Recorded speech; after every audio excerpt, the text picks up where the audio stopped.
Bonjour, dans cette vidéo, je vais vous parler des calculs de termes dans le cas des relations de récurrence. Alors, c'est des exercices un petit peu plus difficiles que la vidéo précédente. Là, on va utiliser des relations de récurrence qui mêlent à la fois un et, vous voyez, des valeurs de n. Donc ça, c'est pas facile. Et ensuite, en troisième, des relations de récurrence qui mélangent deux suites en même temps. Donc ça, facile à faire, mais il va falloir un petit peu apprivoiser le concept. Donc on commence tout de suite avec la première suite, définie par une relation de récurrence qui paraît comme ça compliqué, mais qui est finalement assez simple. Vous allez voir, c'est un plus 1 est égal à un plus n moins 1. Alors on nous demande de calculer u1, u2, u3. Donc ce qu'il faut faire quand on a ce genre de questions, évidemment, c'est un petit peu utiliser la relation de récurrence et en choisissant des valeurs de n. Alors la première valeur, toujours on essaye, donc là on est sur n antinaturel, donc on va essayer tout de suite pour n égale 0. Alors pour n égale 0, ça va nous donner u0 plus 1, donc u1, c'est-à-dire le premier, le terme qui vient après u0, donc vous avez u0 après u1, donc le terme qu'on dit d'indice 1. Ensuite u 0, et c'est là qu'on remplace ensuite, comme si c'était des fonctions. Ici, on va remplacer n par 0, donc ça fera 0 moins 1. Et là, il faut faire ça calmement. Alors, u0, on nous le donne ici, c'est 3. Donc, je rappelle, u0 égale 3. Donc là, vous aurez 3 plus 0 moins 1. Donc 3 moins 1 égale à 2. Et on va continuer jusqu'à u2 et u3.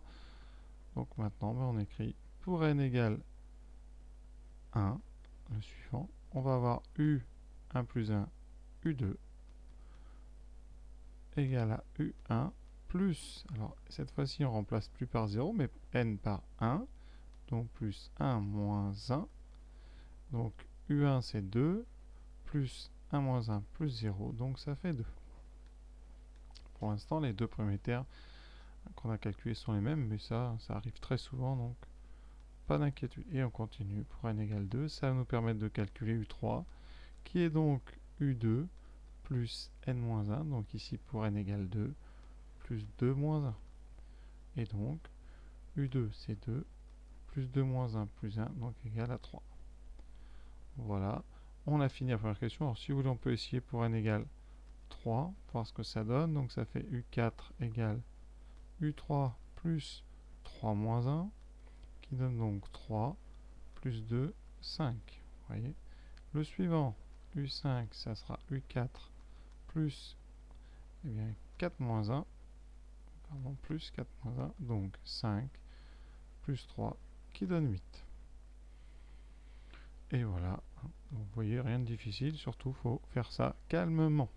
La deuxième, alors la seule petite différence, vous avez un carré ici, donc on va voir ce que ça peut donner.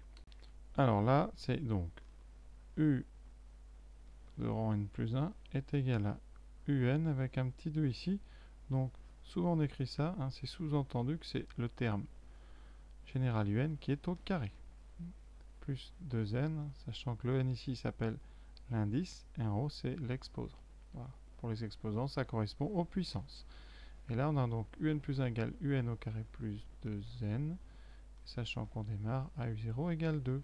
Et on fait comme d'habitude, on va remplacer dans cette relation de récurrence qui est valable à partir de 0, et bien on va remplacer. Premièrement, on remplace donc n, donc on remplace par n égale 0, ça nous donne u, donc 0 plus 1, c'est-à-dire u1, qui va être égal à u0 au carré, plus 2 fois n, qui valait 0, donc plus 2 fois 0. Donc u0 c'est 2, ça nous fait donc 2 au carré, 4, plus 0, donc ça fait 4. Ensuite on remplace par n égale 1, ça nous donnera u, donc 1 plus 1, 2, est égal à u1 au carré, plus 2 fois n égale 1, plus 2 fois 1. Donc 4 fois 4, 16, plus 2, donc 18. Ensuite, on va au suivant, par n égale 2, ça donne u3, qui sera u2 au carré, plus, donc, attention, 2 fois n, donc 2 fois 2. Ça nous donne donc 18 au carré plus 4. Alors 18 au carré, normalement vous devez le connaître, sinon on le retrouve rapidement. Alors comment on retrouve un carré? Moi je vous conseille d'utiliser 20 moins 2 au carré, hein, ce qui fait 400, moins le double produit, donc 2 fois 20, 40, moins 80, plus 4, ce qui fait donc 320 plus 4, 324, plus 4, ce qui fait 328. Donc pour ceux qui n'aiment pas ce genre d'astuce, si vous faites 18 fois 18, vous posez, hein, 8 fois 8, 64, 6, donc 14, et ensuite on abaisse 18, et vous trouvez 4, 2 et 3, 324. Voilà une autre façon, hein. Sinon vous avez mis votre calculatrice, hein, ou alors vous faites comme moi, vous les apprenez par cœur, hein.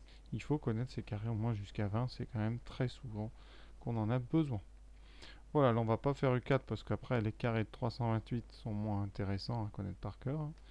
Et on va passer à peut-être la plus intéressante des trois, parce qu'elle est moins fréquente. C'est des suites qui sont en fait dépendantes l'une de l'autre. Ça c'est assez bizarre.